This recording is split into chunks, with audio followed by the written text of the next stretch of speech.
The thing about motorsports, or my career specifically, look, here's the reality. We're not curing cancer.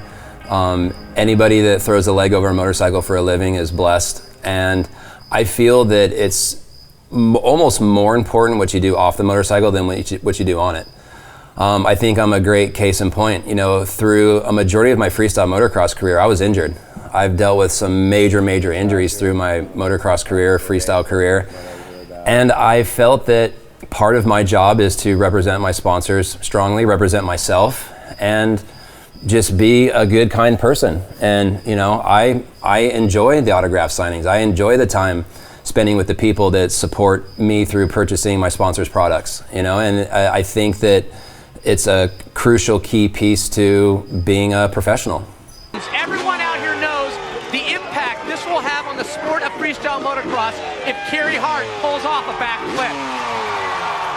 And going back to motocross, freestyle motocross, back in, going back to the late 90s, early 2000s, it was a really fun time in the sport because it felt like every week somebody was inventing something new. And at that point we'd stole a lot from BMX, Supermans and Taking Your Hands Off and stuff. And I was living with and next door to TJ Lavin, who was like the top BMX dirt jumper at the time. And me and him, we'd ride moto in the morning. He would come out and ride with me, and then we'd ride BMX in the afternoon. I've always had an attraction to riding BMX, specifically dirt. And the conversation came up, and he was like, "What do you think about trying to flip a motorcycle?" And it was always something that was kind of on my list pretty early on, again from my BMX background. And so the winter that year, going into the 2000 contest season, me and TJ went out to Woodward.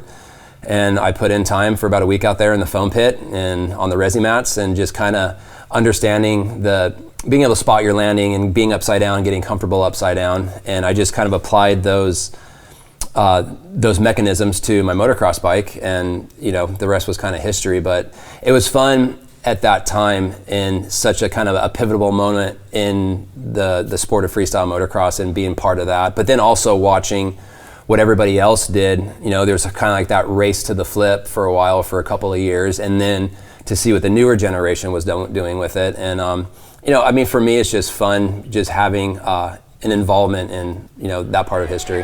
Just told me he's going to attempt a backflip. We'll have to wait to see. No! Carey! You've got to be kidding me! Carey Hart has done the unthinkable! Good God! I do kind of look back, especially as I get older and watching the evolution of freestyle motocross. I kind of put a comparison to like the old Dogtown Z-Boy movies. It's pretty special to be one of a small crew of racers at that time that kind of jumped the fence and stepped away from racing and kind of focused on what wasn't even a sport yet. When we were getting serious about this stuff, it was just still videos. And then luckily for us, the contest series came along. But yeah, that's something I'm very prideful on. It's not about any contest results or any one trick, but just being one of those first handful of guys that kind of started and created a sport, and to be part of that crew. For freestyle motocross here we go. He makes it around. Look, he even has time to get ready for a landing. He lands low. He had no idea where he's going to land.